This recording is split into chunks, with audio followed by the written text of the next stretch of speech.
Konkan railway ಭಾರತೀಯ ರೈಲ್ವೆಯೊಂದಿಗೆ ವಿಲೀನಗೊಂಡರೆ ಮಾತ್ರ ಕೇಂದ್ರ ಸರ್ಕಾರದಿಂದ ಹೆಚ್ಚಿನ ಅನುದಾನ ದೊರೆಯಲಿದ್ದು, ಈ ನಿಟ್ಟಿನಲ್ಲಿ ಶೀಘ್ರ ಕ್ರಮವನ್ನು ಕೈಗೊಳ್ಳಲಾಗುವುದು ಎಂದು ಉಡುಪಿ ಚಿಕ್ಕಮಗಳೂರು ಸಂಸದ ಕೋಟಾ ಶ್ರೀನಿವಾಸ್ ಪೂಜಾರಿ ಹೇಳಿದರು. ಉಡುಪಿಯ ಇಂದ್ರಾಳಿ ರೈಲ್ವೆ ನಿಲ್ದಾಣದಲ್ಲಿ ಕೊಂಕಣ ರೈಲ್ವೆ ವತಿಯಿಂದ ಸುಮಾರು 2.26 ಕೋಟಿ ವೆಚ್ಚದಲ್ಲಿ ನಿರ್ಮಿಸಲಾದ ನೂತನ ಲಿಫ್ಟ್ ಅನ್ನು ಉದ್ಘಾಟಿಸಿ ಅವರು ಮಾತನಾಡಿದರು.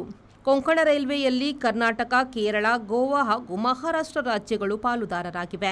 ಕೇರಳ ಮತ್ತು ಗೋವಾ ಸರ್ಕಾರಗಳು ತಮ್ಮ ಪಾಲಿನ ಷೇರುಗಳನ್ನು ಈಗಾಗಲೇ ಕೇಂದ್ರ ಸರ್ಕಾರಕ್ಕೆ ಹಸ್ತಾಂತರಿಸಿವೆ.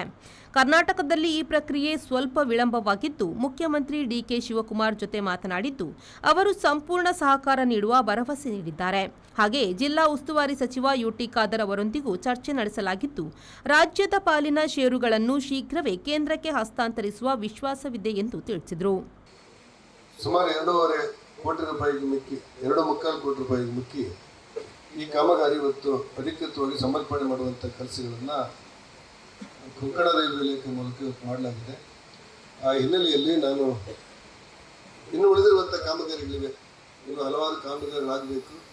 ಕೊಂಕಣ ರೈಲ್ವೆಯಲ್ಲಿ ಸೀಮಿತವಾದಂಥ ಸಂಪನ್ಮೂಲ ಇರುತ್ತೆ.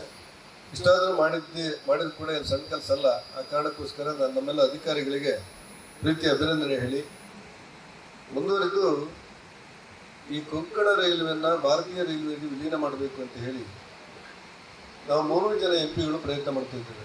ಮಂಗಳೂರಿನ ಚೌಟ,